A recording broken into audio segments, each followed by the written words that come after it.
तो दोस्तों बात करते हैं V8 जैक की। थोड़ी वीडियो में प्रॉब्लम हो गई थी, उसके लिए सॉरी। तो देखिए इसमें बेसिकली क्या होता है V8 चार्जिंग में, इसमें अपने टोटल जो पिन रहती हैं वो 5 पिन रहती है। इसमें टोटल 5 पिन रहती है। जो ये 5 पिन है इनका हर एक का अलग अलग मीनिंग है, तभी तो कंपनी वालों ने 5 पिन लगाई है। देखिए इसमें जो आपकी फर्स्ट पिन होती है वो होती है आपकी, अगर ये रिवर्स वाइस में तो वो ग्राउंड होगी, फॉरवर्ड वाइस में तो वो वी पॉजिटिव होगी, मतलब उसमें पॉजिटिव वाली लाइन होगी। तो ये जैसे कि देख सकते हैं फॉरवर्ड में तो ये ग्राउंड है इसकी साइड वाली। ये जो इसकी लास्ट वाली लाइन है ये फर्स्ट मान लीजिए, आप इसको इस साइड से काउंट कर लीजिए, इस साइड से काउंट कर लीजिए, ये ग्राउंड है। जो इसके बिल्कुल अपोजिट रहेगी, जैसे कि ये 5th पिन है तो ये फर्स्ट है, ये फर्स्ट होगी इसकी वोल्टेज की लाइन। अपने जो चार्जिंग होता है कोई भी अडेप्टर हो गया उसमें 5 वोल्ट निकलता है, 5 वोल्ट।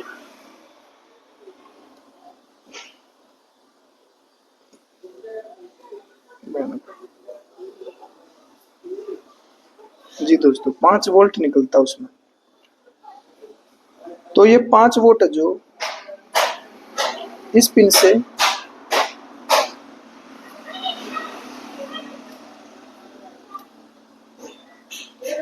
ये 5 वोल्ट है जो अपने इस पिन से होकर इसकी अपोजिट डायरेक्शन में जो कनेक्टर है इसकी इस पिन पे आता है 5 वोल्ट। और जो ग्राउंड वाली लाइन होती है ये इसके इससे कनेक्ट रहती है। अब मल्टीमीटर से भी हम आपको चेक करना सिखाएंगे, बिल्कुल बेसिक से सिखाएंगे, ठीक है। फिर ये 5 वोल्ट अपना सब बोर्ड के ऊपर जाता है, मेन बोर्ड के ऊपर जाता है, फिर वहां पर चार्जिंग आईसी में एंटर होता है, चार्जिंग आईसी सीपीयू से कम्युनिकेशन होती है, फिर बैटरी में रिवर्स आता है। ये बहुत लंबा प्रोसेस है दोस्तों, पहले स्टेप 1 को समझेंगे उसके बाद ही आगे चल सकते हैं।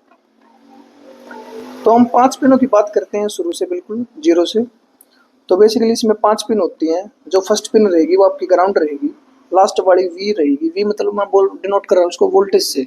हमेशा इसमें आपको वोल्टेज 5, 5.10, 5.20 लास्ट इतना मिलेगा, इससे ऊपर नहीं मिलेगा आपको। अच्छा जो ये 3 रहेगी इसमें से एक होती है आपकी डाटा माइनस, डाटा माइनस, एक रहती है डाटा पॉजिटिव और एक रहती है आईडी। अब जो ये 3 लाइनें जो मैंने आपको बताई है, ID, data minus, data positive, ये है क्या चीजें? तो भी आप इस चीज को समझिए। जो आईडी की लाइन होती है, डाटा माइनस की जो लाइन होती है और जो डाटा पॉजिटिव की लाइन होती है, जिसमें आईडी की लाइन का जो मुख्य काम होता है वो होता है कि सीपीयू को ये बताना कि चार्जिंग लगा है या नहीं लगा है।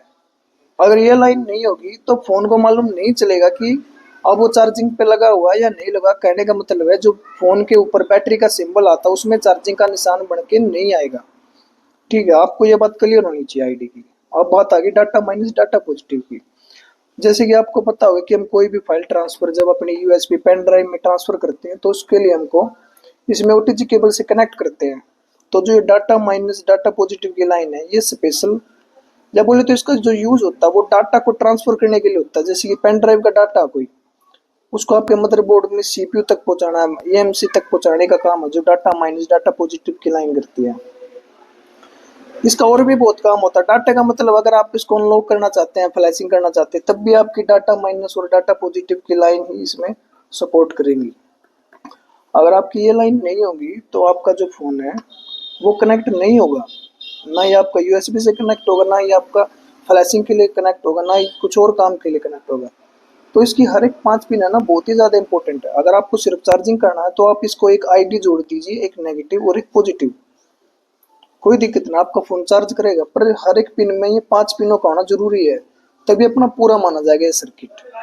तो दोस्तों ठीक है, इतना ही बहुत ही काफ़ी है।